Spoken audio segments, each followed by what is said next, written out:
Selanjutnya saya di sini mengucapkan banyak terima kasih kepada Bapak Ibu semuanya yang telah berkenan hadir di acara saya, di acara guru penggerak ini Bapak Ibu. Terima kasih, saya mengucapkan selamat bertugas dan selamat datang di SDN Poncol 3. Semoga silaturahmi ini dapat menambah umur kita seperti itu. Selanjutnya Bapak Ibu, saya akan meminta sedikit waktunya kepada Ibu Iva sebagai rekan kepala sekolah untuk memberikan motivasi kepada kita semua untuk mengikuti guru penggerak. Pada beliau waktu kami persilahkan.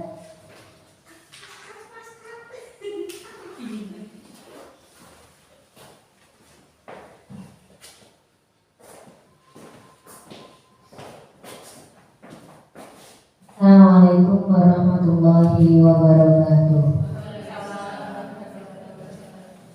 Bapak Ibu hadirin yang saya hormati, terima kasih atas waktu yang telah diberikan kepada saya. Langsung saja, yang ingin saya sampaikan adalah bahwasanya guru penggerak itu merupakan program yang dicanangkan oleh pemerintah. Program ini fungsinya supaya melatih Bapak Ibu guru, menambah wawasan dari Bapak Ibu guru, serta menambah keterampilan kita. Yakin bahwasanya di dalam guru penggerak ilmu kita akan semakin bertambah. Kenapa? Karena guru penggerak banyak hal yang akan didapatkan. Salah satunya adalah dengan apa yang dilakukan oleh Ibu Yayu, yaitu sebagai guru penggerak yang sedang melakukan pendidikan. Selain teori, kita juga diminta untuk menularkan kepada orang lain. Nah, ini adalah ilmu yang tidak saya dapatkan dari buku, yaitu berupa pengalaman menularkan kepada orang lain. Di samping itu juga ada sharing. Nah, dari sharing itulah saling bertukar pengalaman, bertukar hal-hal positif. Nah, diharapkan dari itu semuanya kita bisa menjadi guru-guru yang jauh lebih baik, guru-guru yang mampu memberikan pelayanan yang terbaik kepada siswa-siswi kita. Untuk itu, bagi yang belum mengikuti guru penggerak, nanti jika ada kesempatan di tahap 12, semuanya dimohon untuk mengikuti, mengingat begitu besarnya manfaat yang akan kita dapatkan. Demikian yang dapat saya sampaikan. Terima kasih atas waktunya. Wassalamualaikum warahmatullahi wabarakatuh. Terima kasih Bu Iva. Selanjutnya ini langsung saja di sini nanti kita akan belajar bersama. Di sini tidak ada yang pintar atau yang hebat, itu tidak ada.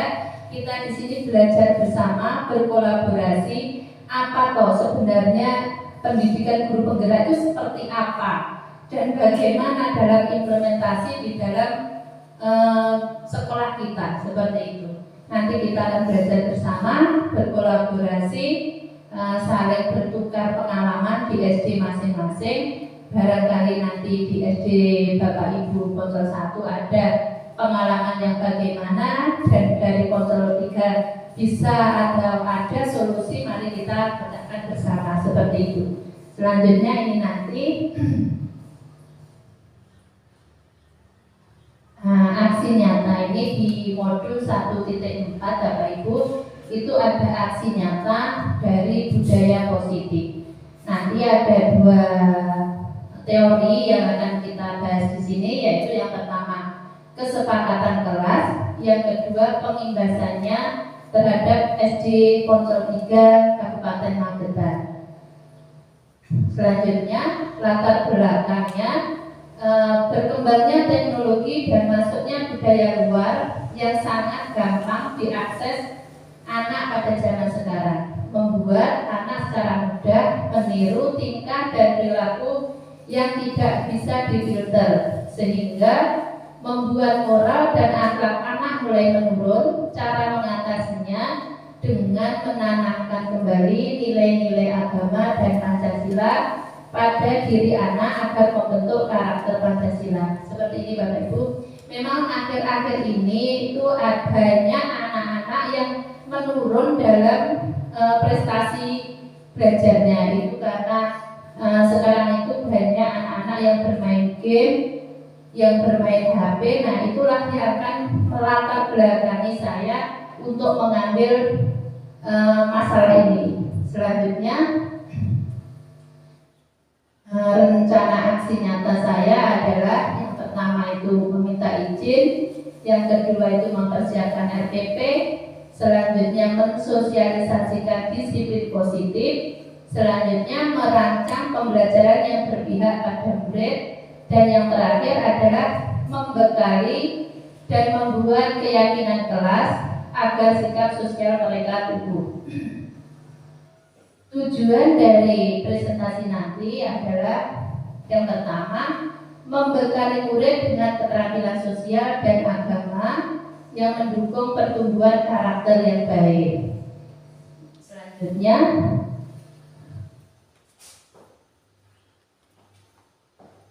ini keterampilan sosial murid semakin meningkat, semakin tumbuh dan berkembang karakter baik pada murid, seperti peduli sesama dan rasa hormat. Karena akhir-akhir ini banyak sekali murid yang kurang dalam berkarakter. Itu banyak sekali kita temui di sekolah-sekolah kita, anak-anak yang kurang unggah-ungguhnya seperti itu dibandingkan pada zaman dahulu. Nanti kita akan belajar bersama, kita akan studi kasus di sekolah kita masing-masing. Nanti kita akan saling sharing di sini. Selanjutnya,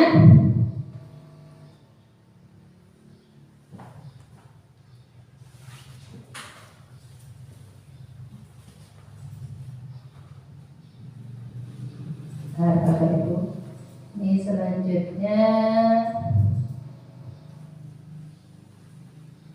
ada dua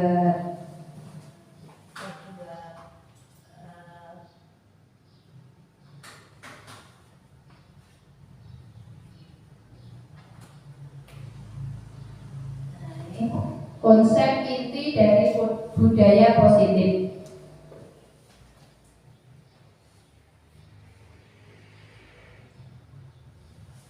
Konsep dari budaya positif itu adanya perubahan paradigma belajar pada anak didik. Nanti kalau budaya positif itu sudah berada di SD kita, itu akan terjadi perubahan pada paradigma belajar di SD kita. Yang kedua, nilai-nilai kebijakan universal, keyakinan kelas, kebutuhan dasar manusia, motivasi dari perilaku manusia. Selanjutnya, posisi kontrol guru dan segitiga restitusi. Nah, ini pembelajaran dengan paradigma baru. Apa yang dimaksud seperti itu adalah pembelajaran dengan paradigma baru adalah pembelajaran yang dirancang berdasarkan prinsip pembelajaran berdiferensiasi, sehingga peserta didik belajar sesuai kebutuhannya untuk mewujudkan profil pelajar Pancasila. Nah, ini gambaran dari teori kontrol. Itu seperti itu. Ilusi guru mengontrol murid, itu ada yang ditembak seperti itu. dahulu itu guru itu hanya bersifat menghukum, itu nanti kita di sini akan belajar bagaimana atau seharusnya pembelajaran yang seharusnya sesuai dengan guru penggerak itu seperti apa. Itu nanti di sini akan kita pelajari bersama. Ini langsung saja. Nah, kebutuhan dasar manusia. Kebutuhan dasar manusia itu adalah sebenarnya apa toh yang kita butuhkan. Nanti kita akan belajar di sini. Nanti Bapak Ibu gantian yang di depan. Sebenarnya manusia itu kebutuhan dasarnya apa yang kita inginkan. Nanti coba dari Bu Marni menyampaikan apa yang dikarepin kebutuhan dasar manusia itu.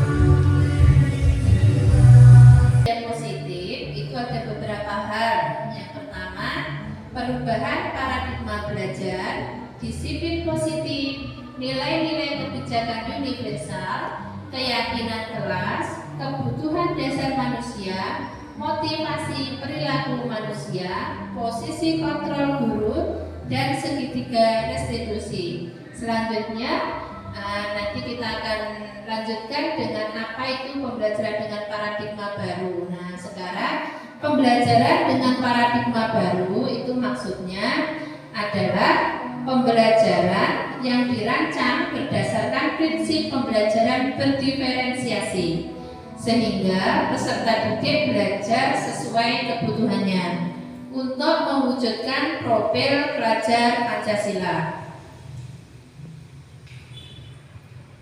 Nah, ini miskonsepsi tentang teori kontrol. Itu ada beberapa hal. Yang pertama, ilusi guru mengontrol murid. Yang kedua, ilusi bahwa semua penguatan posisi efektif dan bermanfaat. Ilusi bahwa kritik dan membuat rasa bersalah mampu menguatkan karakter. Yang terakhir, ilusi bahwa orang dewasa berhak memaksa. Itu bagian dari miskonsepsi tentang teori kontrol. Selanjutnya, dalam membangun budaya positif, sekolah dapat menyediakan lingkungan yang positif, aman, dan nyaman agar siswa mampu berpikir, bertindak, dan menciptakan dengan merdeka, mandiri, dan bertanggung jawab. Di dalam budaya positif, kita harus menciptakan atau menyediakan lingkungan yang ramah anak seperti itu. Dalam teori kontrol itu terdapat beberapa miskonsepsi tentang kontrol, yaitu satu, ilusi bahwa guru mengontrol siswa. Semua perilaku mempunyai tujuan, bahkan untuk perilaku yang tidak disukai. Untuk itu, pada dasarnya guru tidak dapat memaksa siswa untuk berbuat sesuatu.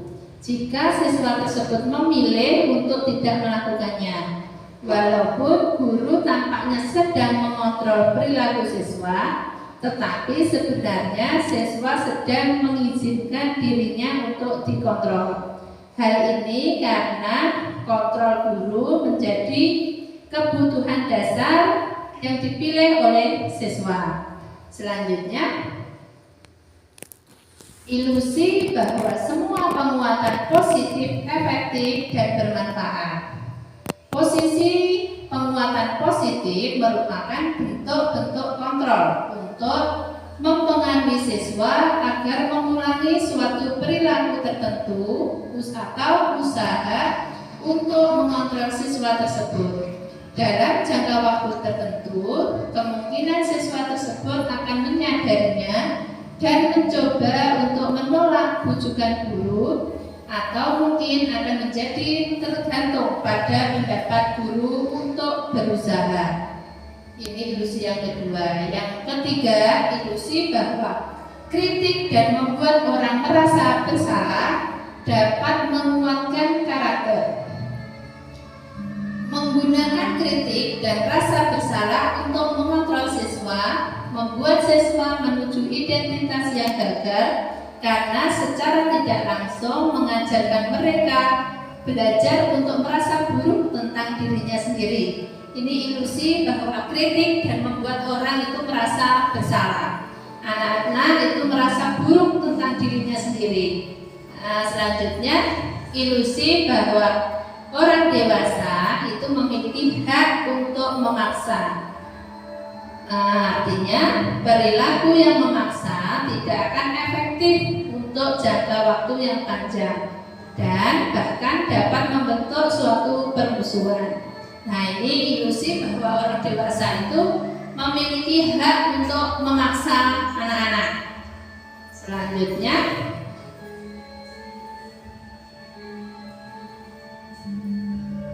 kemarin sudah kita pelajari tentang disiplin positif. Ini saya ambil kesimpulannya bahwa disiplin itu merupakan tanggung jawab terhadap apa yang dilakukannya berdasarkan nilai-nilai yang diyakini. Disiplin positif merupakan salah satu cara penerapan disiplin yang bertujuan untuk menumbuhkan kesadaran serta memberdayakan peserta didik tanpa imbalan penghargaan. Nah, disiplin positif ini berarti anak-anak itu sadar dalam melakukan pekerjaan atau tugas dari mereka tanpa mengharapkan suatu imbalan. Itu disiplin positif.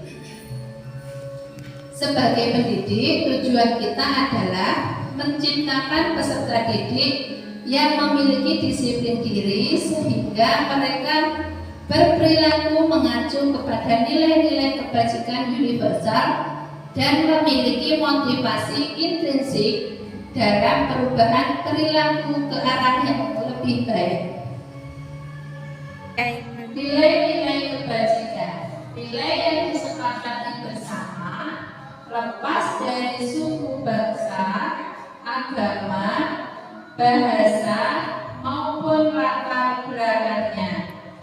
Contoh nilai kebajikan institusi atau organisasi. Yang pertama, dari profil pelajar Pancasila, yaitu beriman dan bertakwa pada Tuhan Yang Maha Esa dan berakhlak mulia, berkebinekaan, global, gotong royong, mandiri, kreatif, dan benar kritis.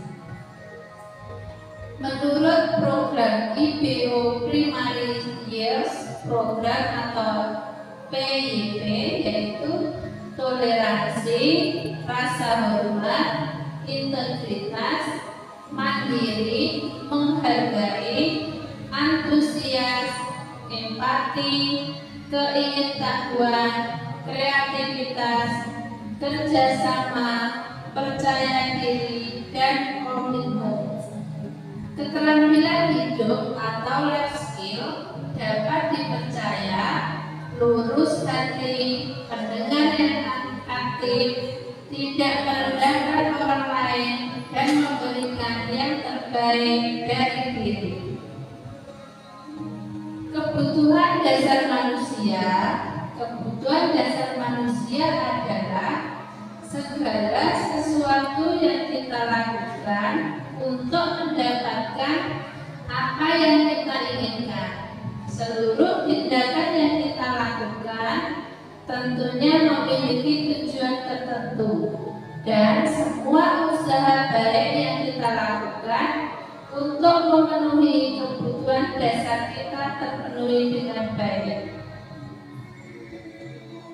5 kebutuhan dasar manusia, yaitu yang pertama, kebutuhan bertahan hidup merupakan kebutuhan yang bersifat fisiologis untuk bertahan hidup, misalnya kesehatan, rumah, dan makanan. Komponen psikologis dari kebutuhan ini adalah kebutuhan akan perasaan aman.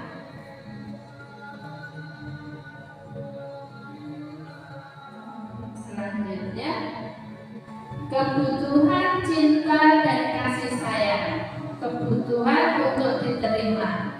Kebutuhan ini termasuk kebutuhan psikologis yang meliputi kebutuhan akan hubungan dan koneksi sosial, kebutuhan untuk memberi dan menerima kasih sayang, kebutuhan untuk merasa menjadi bagian suatu kelompok, dan kebutuhan untuk tetap terhubung dengan orang lain. Siswa yang mempunyai kebutuhan cinta dan kasih sayang yang tinggi biasanya ingin disukai dan diterima oleh lingkungannya, akrab dengan orang tuanya, biasanya belajar bila suka dengan gurunya, menganggap penting teman sebaya dan suka belajar kelompok. Kebutuhan dasar manusia yang ketiga yaitu kebutuhan penguasaan atau kebutuhan pengakuan atas kemampuan. Kebutuhan ini berkaitan dengan kekuatan untuk mencapai sesuatu, menjadi terampil, menjadi kompeten, diakui atas prestasi dan keterampilan, didengarkan, dan memiliki rasa harga diri. Siswa yang mempunyai kebutuhan pengakuan yang tinggi biasanya akan selalu ingin menjadi pemimpin, suka mengamati sebelum mencoba hal baru, dan merasa kecewa jika melakukan kesalahan, rapi, sistematik, dan selalu ingin mencapai yang terbaik. Selanjutnya, kebutuhan dasar manusia yang keempat yaitu kebutuhan kebebasan, yaitu kebutuhan akan pilihan merupakan kebutuhan akan kemandirian, mempunyai pilihan, dan mampu mengendalikan arah hidup seseorang. Siswa yang mempunyai kebutuhan kebebasan yang tinggi menginginkan pilihan, perlu banyak bergerak, suka coba-coba, tidak terlalu terpengaruh oleh orang lain, suka hal yang baru dan menarik. Kebutuhan dasar manusia yang kelima yaitu kebutuhan kesenangan atau kebutuhan untuk merasa senang, merupakan kebutuhan untuk mencari kesenangan, bermain dan tertawa. Siswa dengan kebutuhan kesenangan yang tinggi biasanya akan menikmati apa yang dilakukan, konsentrasi melakukan hal yang disenangi, suka permainan, suka mengoleksi barang, dan suka menuju atau berburu. Selanjutnya, motivasi perilaku manusia. Terdapat 3 motivasi perilaku yang harus menurut Diana Fossen, yaitu 1. Untuk menghindari ketidaknyamanan atau hukuman, seseorang berperilaku untuk menghindari permasalahan yang mungkin muncul dan berpengaruh pada mereka secara fisik, psikologis, ataupun tidak terpenuhinya kebutuhan mereka bila mereka tidak melakukan tindakan itu. Yang kedua, untuk mendapatkan imbalan atau penghargaan dari orang lain, seseorang berperilaku untuk mendapatkan pujian, hadiah, atau imbalan dari orang lain yang menurut mereka penting dan mereka letakkan dalam dunia berkelas mereka. Selanjutnya, untuk menjadi orang yang mereka inginkan dan menghargai diri sendiri dengan nilai-nilai yang mereka percaya. Orang melakukan sesuatu karena nilai-nilai yang mereka yakini dan hargai. Motivasi ini akan membuat orang mempunyai disiplin positif karena motivasinya bersifat internal.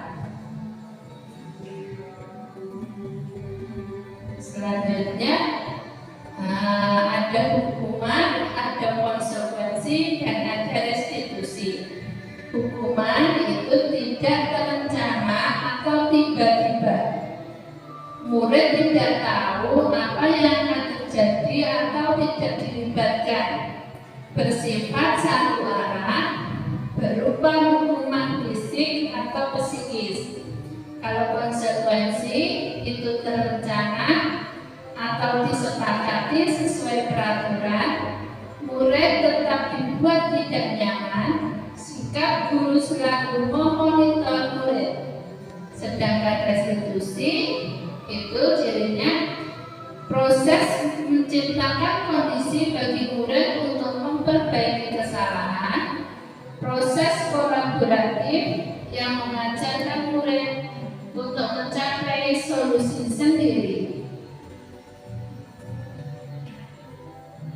Nah, ini ada 5 posisi kontrol guru. Yang pertama itu sebagai penghukum, ada sebagai teman, ada yang membuat bersalah, ada sebagai pemantau, dan yang terakhir sebagai manajer.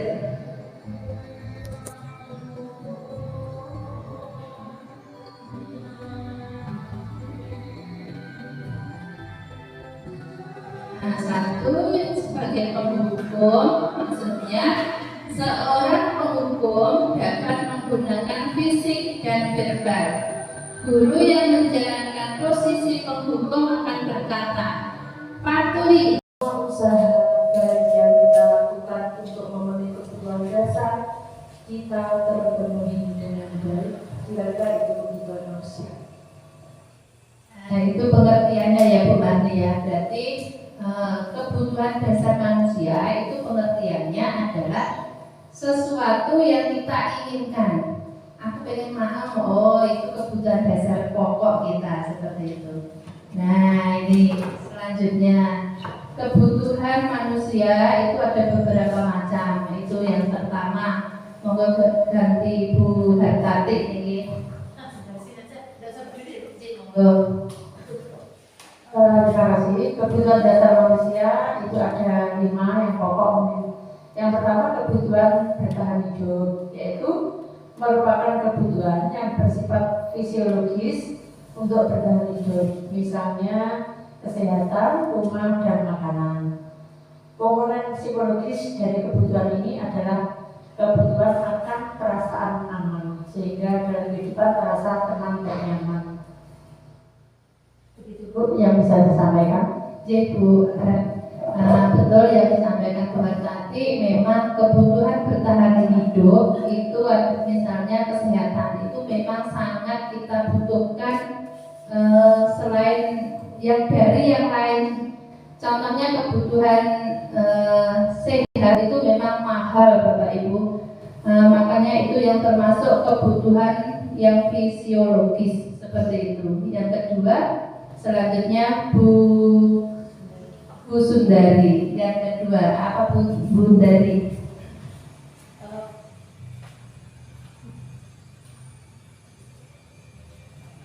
Baik, untuk kebutuhan yang kedua yaitu kebutuhan cinta dan kasih sayang, kebutuhan untuk diterima. Kebutuhan ini termasuk kebutuhan psikologis yang meliputi kebutuhan akan hubungan konteks sosial.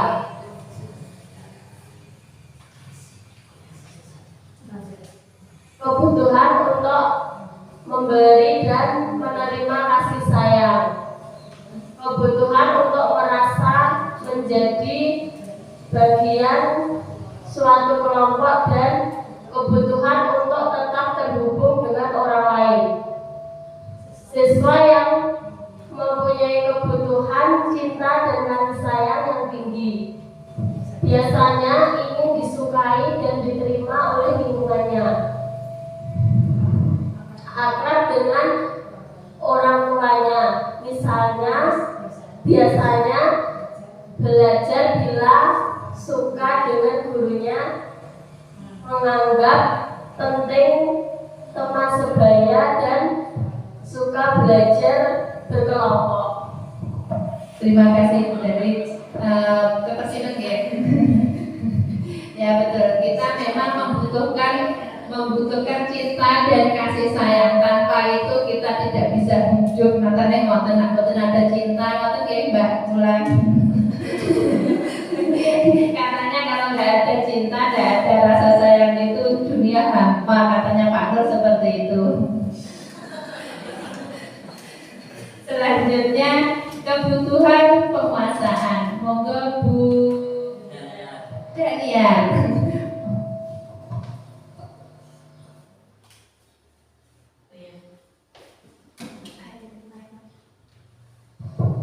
Kebutuhan penugasan atau kebutuhan pengakuan atas kemampuan. Kebutuhan ini berkaitan dengan kekuatan untuk mencapai sesuatu, menjadi terampil, menjadi kompeten, diakui atas prestasi dan keterampilan, didengarkan dan memiliki rasa harga diri. Siswa yang mempunyai kebutuhan pengakuan yang tinggi biasanya akan selalu ingin menjadi pemimpin, suka mengamati sebelum mencoba hal baru, dan merasa kecewa jika melakukan kesalahan, tapi kemudian sistematik dan selalu ingin mencapai yang terbaik. Ya, terima kasih. Kebutuhan penguasaan atau kebutuhan pengakuan atas kemampuan ini bisa kita analisis seperti sebuah penghargaan. Kita manusia itu membutuhkan penghargaan juga Bapak Ibu. Makanya kalau anak-anak kita itu ada yang berprestasi atau ada yang unggul dalam prestasinya, itu kita kasih penghargaan atau apresiasi seperti itu. Selanjutnya kebutuhan kebebasan. Monggo Bu Karni. Terima kasih. 5 kebutuhan dasar manusia yang keempat adalah kebutuhan kebebasan atau kebutuhan akan pilihan, merupakan kebutuhan akan kemandirian, mempunyai pilihan dan mampu mengendalikan arah hidup seseorang. Siswa yang mempunyai kebutuhan kebebasan yang tinggi menginginkan pilihan, perlu banyak bergerak, suka coba-coba, tidak terlalu terpengaruh oleh orang lain, suka hal yang baru dan menarik. Ya, terima kasih. Nah, itulah Bapak Ibu yang keempat, kebutuhan kebebasan kita. Contohnya kita tidak bisa dikekang Bapak Ibu, murid-murid kita itu tidak bisa diarahkan harus suka matematika, harus suka bahasa Inggris, itu tidak bisa. Kita harus menuntun mereka agar mereka menemukan bakat dan minat dari anak didik kita. Selanjutnya yang kelima, Bu Okta.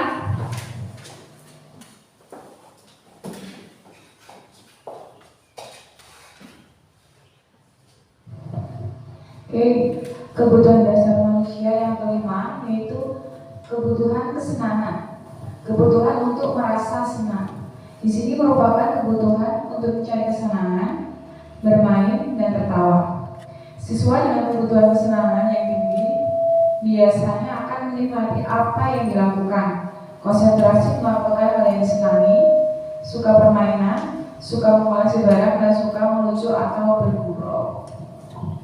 Ya, terima kasih Bu Okta. Memang manusia itu juga membutuhkan kesenangan atau merasa senang terhadap sesuatu hal, itu kebutuhan dasar dari manusia. Selanjutnya, ini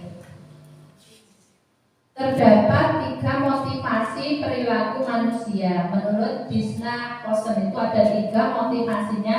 Ada motivasi intrinsik dan motivasi ekstrinsik, yang dari dalam dan dari luar.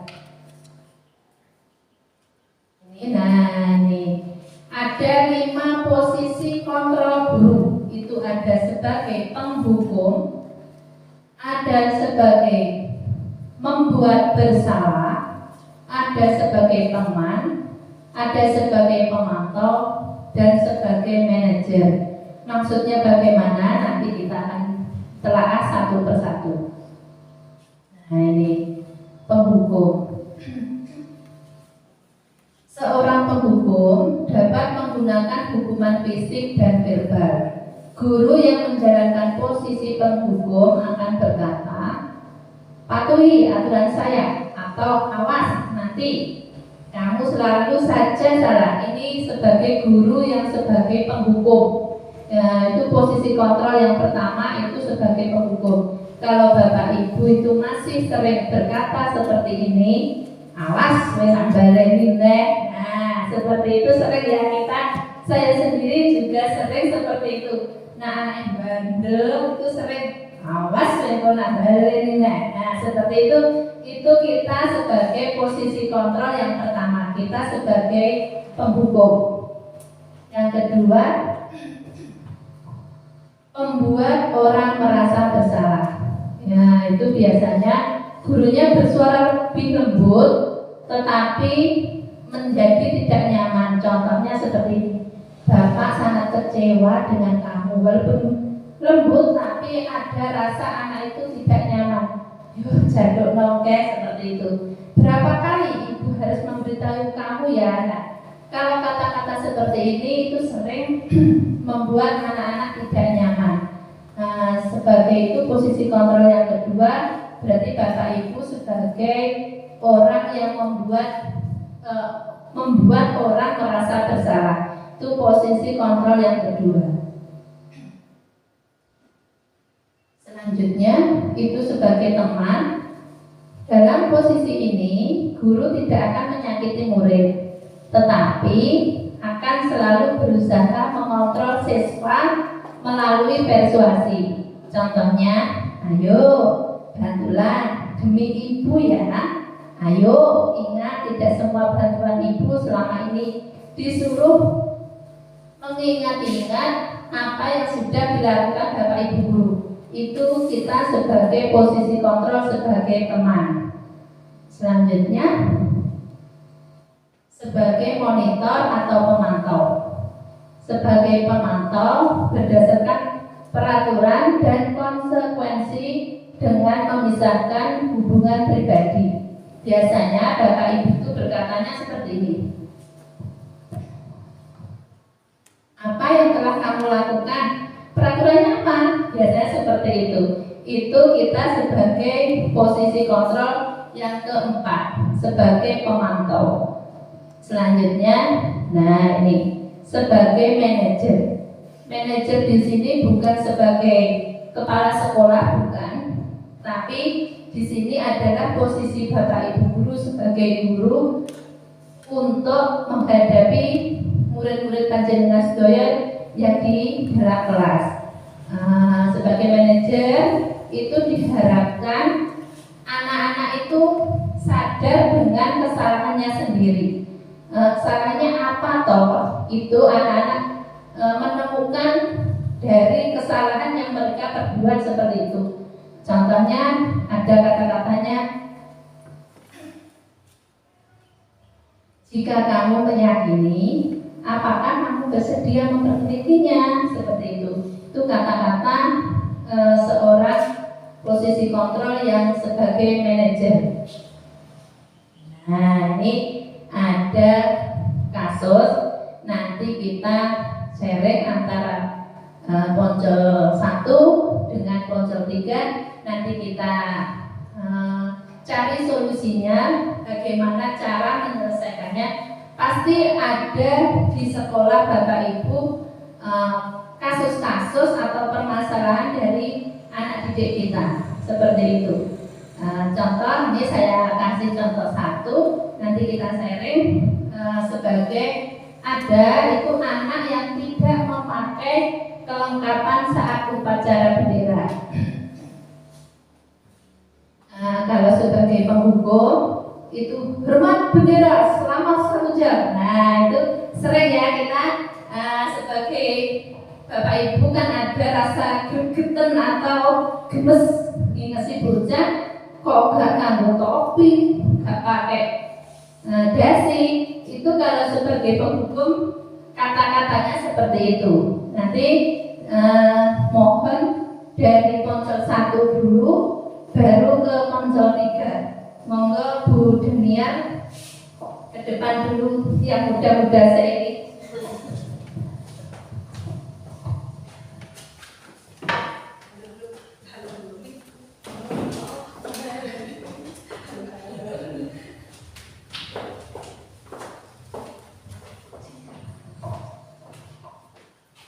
Monggo Bu Daniar. Pasti di SD-nya Bu Daniar itu pasti ada kasus, walaupun Bu Daniar di sana baru sebulan ya dia. Itu pasti kelas berapa? Jenengan mengajar di kelas kelas 2 ya. Di kelas 2 pasti Bu Daniar juga menemukan kasus yang setiap hari Bu Daniar masuki seperti itu. Monggo sharingnya di sini seperti apa, nanti kepalanya juga ada, barangkali bisa memberi solusi seperti itu. Baik, untuk kasus yang saya temui terutama untuk di kelas 2 itu biasanya ketika saya mengajar itu masih ada anak-anak yang masih merasa malu untuk bertanya gitu loh Bu. Jadi sebisa mungkin saya memberikan pendekatan gitu. Kebanyakan dari murid itu satu karena malu, kemudian 2 ketika akan menjawab itu takut salah gitu Bu. Kemudian yang ketiga ya kadang tuh takut oleh teman yang lain atau bagaimana gitu Bu. Ya, terima kasih Bu Daniar. Mungkin dari teman-teman yang lain bisa memberi solusi. Ini tadi ada kasus dari Bu Daniar, di kelasnya itu anaknya masih malu untuk ke depan. Nah, itu bagaimana solusi dari permasalahan yang Bu Daniar sampaikan? Monggo Mbak Sri, Bu Sri. Monggo Mbak Sri ke depan. Nopo solusinya, mungkin bisa memberi masukan atau ide-ide kepada Bu Daniar. Anaknya gak belum maju, agak digeren. Ayo maju. Nah, seperti itu. Nah, itu bagaimana solusi atau ide dari Bu Sri, seperti itu Bu Sri. Menurut saya pertama anak itu dikasih motivasi dulu, ayo kita maju, sambil diarahkan dikasih apa itu mungkin motivasi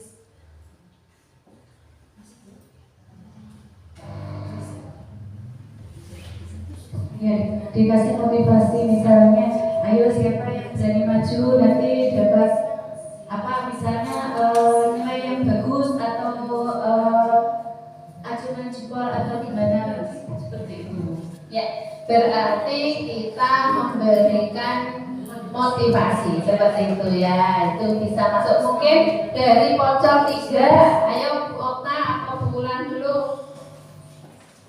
Ya, ke depan dulu. Ambil ini. Permasalahannya dari pojok dari Bu Daniar tadi, muridnya masih malu untuk ke depan. Mungkin ada ide dari Bu Okta bagaimana solusinya seperti itu. Langsung saja terkait untuk strategi yang mungkin masih malu untuk ke depan atau bisa kita ambil garis bawah kurang percaya diri ya. Seperti itu nanti bisa kita inovasi menerapkan pembelajaran menerapkan model-model pembelajaran yang dapat meningkatkan keaktifan peserta didik gitu. Mungkin untuk mungkin karena awal supaya bisa jadi lebih santai, mungkin kita bisa menerapkan beberapa model pembelajaran seperti TGT, turnamen engage gitu ya. Itu kan peserta didik merasanya dia sedang bermain, padahal dia sedang belajar juga, dia juga berani maju ataupun menyampaikan pendapat seperti itu Ibu. Jadi memang lebih ke menerapkan inovasi model pembelajaran seperti itu. Ya, terima kasih. Ada 2 ide tadi ya. Dari satu permasalahan sudah ada 2 ide. Yang pertama memberikan motivasi, yang kedua menambah atau mengubah cara kita mengajar seperti itu ya Bia. Kita memberikan inovasi dalam model pembelajaran kita. Kalau dulu zaman dahulu saya masih di SD, itu guru-guru itu hanya datang, tulis, baca, mengerjakan seperti itu. Ayo ditulis, ayo digarap, biasanya seperti itu. Itu model-model guru saya pada waktu saya masih di SD. Yuh, kesel aku Bu, ya seperti seperti itu sudah ada, teman-teman juga seperti itu. Tapi dengan bertambahnya inovasi-inovasi yang ada, yang kita bisa lihat di YouTube, di media sosial itu bertambah seperti itu, guru-guru sekarang alhamdulillah luar biasa dalam menyampaikan metode pembelajarannya. Mungkin ada lagi yang menambah buat Tatik yang sudah banyak melawan buana dalam pembelajaran itu pasti menemukan ide-ide yang luar biasa. Terima kasih Bu. Untuk pembelajaran kelas rendah memang kita butuh kesabaran, kemudian butuh memotivasi agar anak-anak itu berani tampil, sehingga kita dibutuhkan guru yang ekstra sabar, sehingga di dalam setiap kegiatan, setiap pembelajaran kita harus atau sering-sering memberikan penghargaan, baik berupa sesuatu atau mungkin hanya ucapan-ucapan secara lisan, sehingga akan membombong anak yang nantinya menjadi berani untuk menyampaikan pendapat ataupun menyampaikan gagasan-gagasan ataupun pertanyaan-pertanyaan kepada gurunya, sehingga dengan sesering mungkin untuk berani menyampaikan pendapat akan menjadi terbiasa. Apabila ada kesulitan ataupun ada hal yang belum dipahami, berani untuk menyampaikan, untuk meminta bimbingan kepada gurunya. Mungkin itu yang bisa saya sampaikan, Bu. Ya. Terima kasih buat Tatik yang sudah lama dengan membersamai anak-anak, itu pasti banyak masalah atau cara-cara beliau untuk mengatasi anak-anak didiknya. Selanjutnya mungkin ada lagi dari teman yang lain, kasus atau masalah-masalah yang ada di sekolah. Dari Bu Okta, walaupun Bu Wulan, maaf Bu Wulan barangkali ada masalah di kelasnya, monggo Bu Wulan tampil di depan Ibu.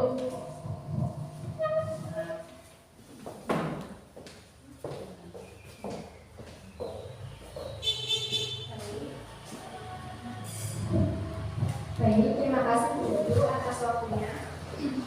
Untuk permasalahan yang ada di kelas sendiri sebenarnya hampir sama seperti di kelasnya Bu Daniar, karena kebetulan saya juga di kelas rendah, di kelas 3. Di situ ada juga permasalahan terkait dengan adanya siswa kurang percaya diri. Tapi setelah diamati, ternyata permasalahannya itu akibatnya dari temannya sendiri seperti itu. Mungkin karena ketika dia maju atau dia mengekspresikan diri, temannya itu mengejek seperti itu. Jadi ketika mau menyampaikan sesuatu, dia itu bisik-bisik ke gurunya seperti itu. Ketika ditanya terkait dengan pertanyaan materi apa-apa, dia itu mau menjawab, tapi dia menjawabnya itu bisik-bisik kepada gurunya seperti itu. Jadi permasalahannya lebih ke takut lagi, bukan ke percaya diri seperti itu. Berarti ada semacam bullying ya, kalau zaman sekarang yang paling viral itu kan bullying seperti itu ya Bu Okta ya. Bulan maaf, namanya sering saya itu anak kali pokoknya sering dan masih berpikir bener gak ya gitu. Ya Bu Bulan. Nah, berarti kita harus sering pendekatan terhadap anak didik kita agar tidak terjadi bullying seperti itu ya. Ya, terima kasih. Bulan Nawang Sari. Nawang itu ya, aku bentar lari ya. Selanjutnya mungkin ada lagi permasalahan yang ada di kelas. Bu Sri atau Bu Marni yang sudah 15 tahun membersamai murid, di situ pasti ada permasalahan walaupun itu sekecil apapun, itu pasti ada gregetannya, ada gemesnya. Monggo sharing di sini. Terima kasih waktunya yang memberikan kepada saya. Untuk permasalahan yang selanjutnya yang sering saya hadapi, mungkin pernah ada juga yang bukan sering. Sebenarnya itu anak-anak ada yang belum mengerjakan PR seperti itu. Jadi anak-anak itu banyak sekali alasannya. Ada yang ketiduran, ada yang bermain, kelelahan dan sebagainya. Ada juga orang tua yang tidak mendampingi mereka belajar karena orang tua itu sibuk dengan pekerjaannya di siang hari dan anak di siang hari itu sudah lelah dengan aktivitas bermain, jadi mereka pada malam hari langsung tidur. Seperti itu di antara biaya yang ada di kelas saya. Ya, terima kasih. Bu Marti kelas 4 ya Bu? Ya, Kelas 4 itu sebenarnya sudah besar, tapi memang biasanya anak-anak itu banyak yang bermain itu hampir terus lupa apa itu PR-nya apa, akhirnya lari gitu. Nah itu juga termasuk masalah yang dihadapi di tempatnya Bu Marni. Mungkin dari yang lain ada yang memberikan solusi atau ide-ide bagaimana cara mengatasi anak-anak yang sering lupa dalam mengerjakan tugas. Seperti itu, monggo Bu Laila.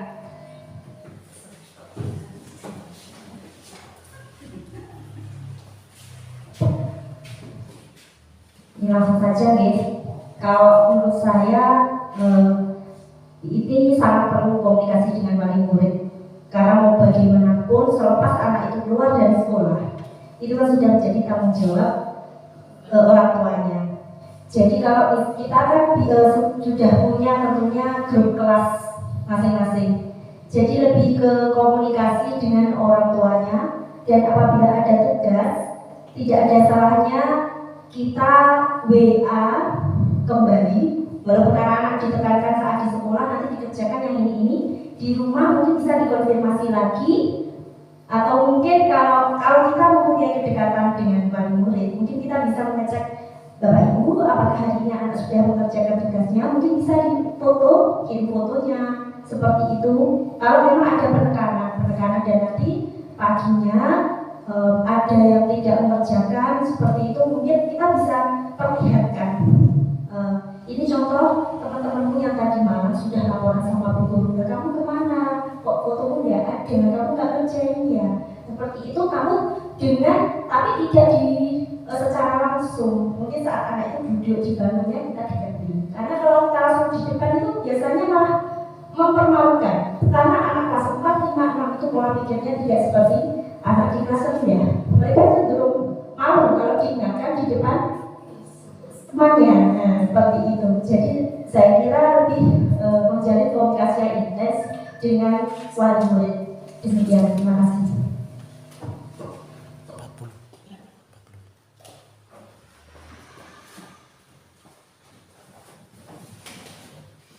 Ya, terima kasih Bu Laila. Berarti yang disampaikan Bu Laila itu intinya sering berkomunikasi dengan wali murid, seperti itu ya Bu Laila ya. Nah itu ada permasalahan seperti ini, kita bisa saling bertanya kepada teman yang diharapkan bisa memberikan ide-ide kepada kita bagaimana dengan penyelesaian permasalahan yang kita hadapi. Selanjutnya Bapak Ibu, dengan memberikan keyakinan kelas atau kesepakatan kelas itu juga bisa memberikan ide kepada anak kita. Contohnya kalau ada anak yang tidak memakai seragam sekolah tadi, tidak memakai atribut sekolah tadi, kita ingatkan dengan kesepakatan kelas. Nah ini kita ingatkan dengan kesepakatan kelas. Seharusnya Bapak Ibu sebelum pembelajaran dimulai diingatkan lagi dengan keyakinan kelas atau kesepakatan kelas. Seperti itu, kesepakatannya apa? Kalau anak tersebut tidak memakai seragam, kesepakatannya membaca Asmaul Husna atau membaca apa itu bisa untuk refleksi kita. Seperti itu Bapak Ibu. Selanjutnya ada lagi kah yang ingin sharing tentang permasalahan di sekolah? Bu Iva sebagai manajer di sana barangkali ada masukan atau ide-idenya buat Bapak Ibu guru dalam proses pembelajarannya. Baik, terima kasih atas waktu yang diberikan kepada saya. Sekedar menambahkan saja bahwasanya untuk menghadapi permasalahan-permasalahan yang ada di kelas, kita perlu sharing seperti ini. Di samping sharing, kita juga perlu mengembangkan kemampuan diri dengan cara ya mungkin melihat YouTube, bagaimana sih supaya pembelajaran itu bisa lebih variatif. Itu kita bisa cari di YouTube, atau kita mengikuti perkembangan teknologi, yakni dengan cara pembelajaran gak hanya dengan ceramah, tapi dikombinasi dengan permainan, dikombinasi dengan IT. Misalkan ada lah ya sekarang itu kayak aplikasi permainannya apa namanya?